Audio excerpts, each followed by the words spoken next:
Hello, welcome back. Today we're talking about a very tea-filled topic. This is red flags from an institution or a competition or a teacher. So buckle up, it's going to be quite an intense one. Okay, so let's start with institutions. If an institution offers you a place for a bachelor's degree or a master's degree or PhD or whatever, but they don't offer you any scholarship or a significant enough scholarship, and the fees are very high, they do not want you, they want your money. Okay?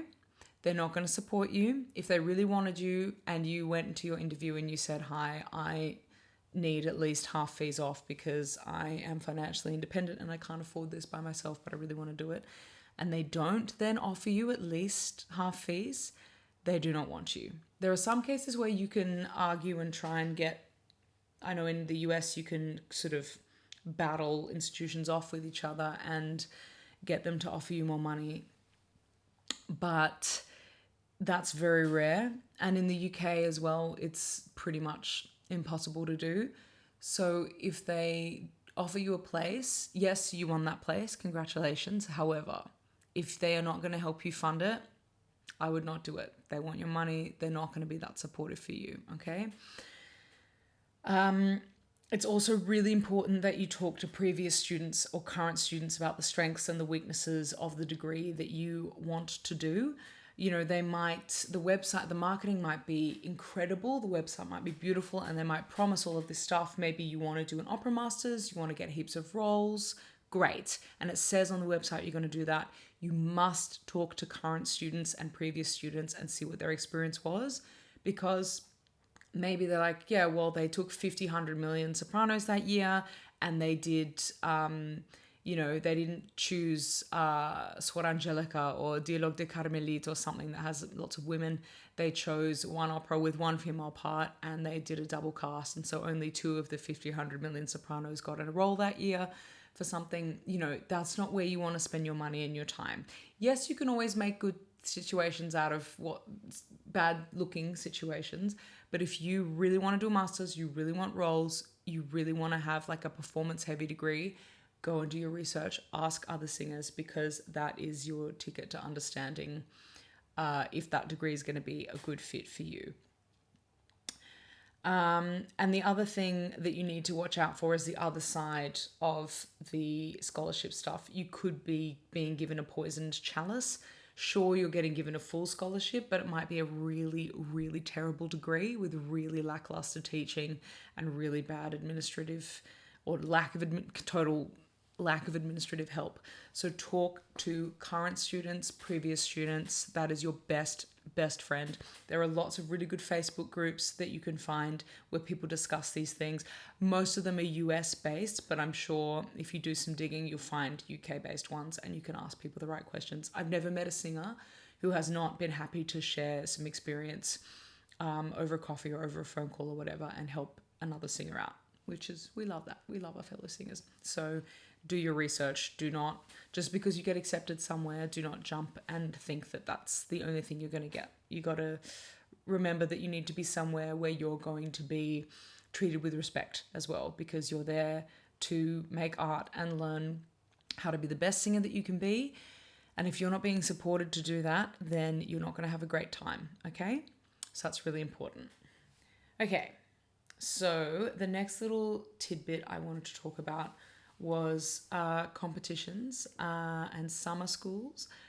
So summer schools in particular, the scholarship point that I had with institutions doesn't really apply here, because universities also get funding from the government a lot of the time, or they have like a big donor pool, so they have more money at their disposal. Summer schools are less like that. However, there's certainly one summer school that I can think of that has extraordinarily beautiful marketing, but it's extremely expensive and it's a terrible experience. So if something looks too good to be true or looks a little too expensive and you sort of think, I don't know about that, then you're probably right. Trust your gut. But like I said, talk to other singers. I can really highly recommend the Ames and Graz Summer School, which I did. It's a fantastic experience. I was fortunate to be there on a full scholarship, but I think that even the students who did not, who paid their fees themselves, pretty much everyone had some fee relief, anything from 20% to 100% fee relief. But everyone had a huge amount of stuff to do. There's incredible opportunities. And, I took advantage of so many extra coachings and stuff because people didn't sign up for them. There's a huge banquet of stuff to be taken advantage of if you want to take advantage of it, which I did. So Ames and Graz is really fantastic. It's been running for over 50 years, I think. It's an American summer school, but it's in Graz, Austria, and also the Accademia del Bel Canto Rodolfo Celetti, which is in Puglia, in the south of Italy. It's run by the Fondazione for... I can't speak Italian anymore. The Paolo Grassi Foundation, Fondazione. There it is, that's the word. So you don't actually pay to do that. All you have to pay for is your accommodation and your food and living expenses in Puglia and your travel. So I really recommend that one. I think the age limit is now 32, so keep tabs on that. I really recommend those two summer schools. I did them. I loved them. There are, heaps out there, but you must talk to other singers about summer schools and about competitions because you don't know. The marketing could be incredible, but it could be a terrible experience. And there's a lot of bad actors out there who just want to fleece you, just want to take your money. So keep that in mind, okay? Right. Okay, so this comes to part 3, which is sort of the most difficult to talk about, I suppose, which is red flags from a teacher or a mentor. And I suppose I should put a trigger warning as well about this. If, pause here if you have a difficult relationship and don't want to think about it and come back to another video or come back to this later. Okay, so there are a lot of emotionally abusive singing teachers and mentors and instrumental teachers also out there in our world.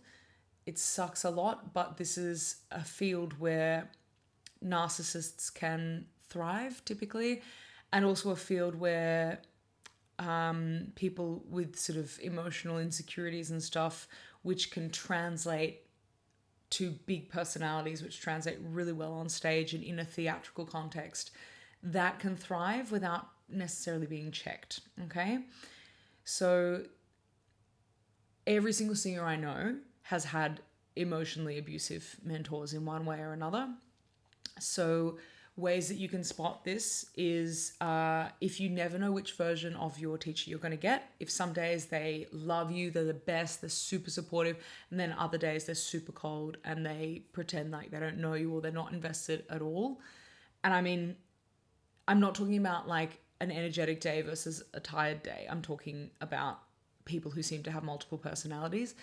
And you'll know in your heart if what I mean is just them being tired or if it's them, actually not being, not behaving in a way that is what we would expect from a teacher or a mentor.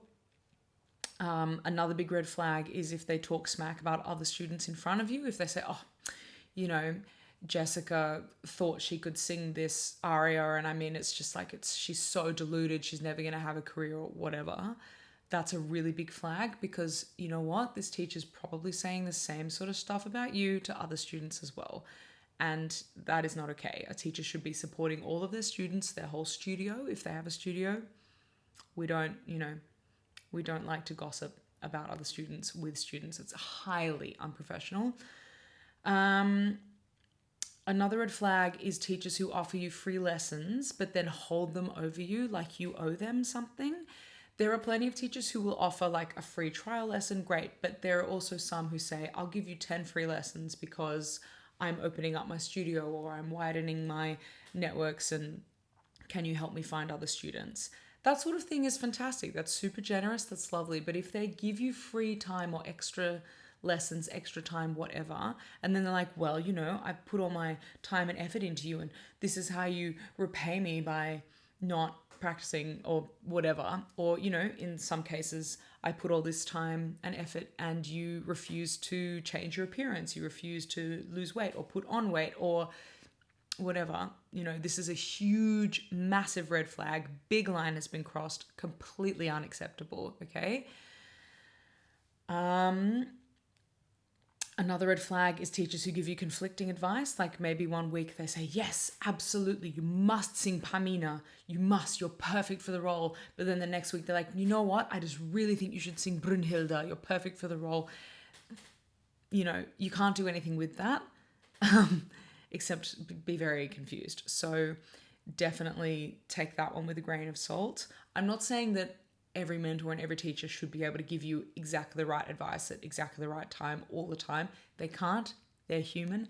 That's okay. I'm just talking about the teachers who seem to be on another planet the next time you see them. The next point I had was also there are teachers who expect you to give a pint of emotional blood every lesson that you have with them. So singing is a very emotional thing and it always brings stuff up. I don't know any singer who hasn't cried in front of various teachers or all of their teachers or, sometimes very few of their teachers. And you definitely want someone who creates a safe space for you to do that, because singing is so hard and so frustrating and so emotional. But you want to make sure that you're not with someone who is abusing that trust, okay? Because there are some teachers who, like I said before, if you are that vulnerable with them, they think that they've got heaps of power over you. They're going to use that to their advantage and at your expense. So be very careful and make sure that you feel like you're in a safe emotional place with your teacher. It's very important. The next point I had are teachers who constantly remind you. I'm not talking about occasional stories. Occasional stories are fine. But if they spend all of their time every week reminding you that they performed with such and such and such and such, and oh yes, I sang with Maria Callas and Lisette Oropesa and Pavarotti and, everyone famous that you could possibly think of. And I mean, very occasionally there is a story like this. There's a really interesting point to that story and you think, wow, I'm really interested to have heard that. But if they just want you to sit there and listen to their stories for a whole hour and then expect you to still pay them, that's not okay. Okay? If they want to talk to you about their life, they can invite you over for a cup of tea and talk to you about their life. That's fine. Or, you have your hour lesson, then you spend an hour together having tea and talking. That's also totally fine. But do not make the singer pay for that hour. If you feel like your time is getting wasted and your money's getting wasted, that's a huge red flag. And trust your gut. There is another teacher out there who can give you a much better set of skills without taking so much away from you. Okay? Right. Okay. A very long video, but a very important one. And please protect yourself. Please look after yourself. Talk to people if something doesn't feel right and probably isn't right. Trust your gut. Okay, go practice and see you in the next one.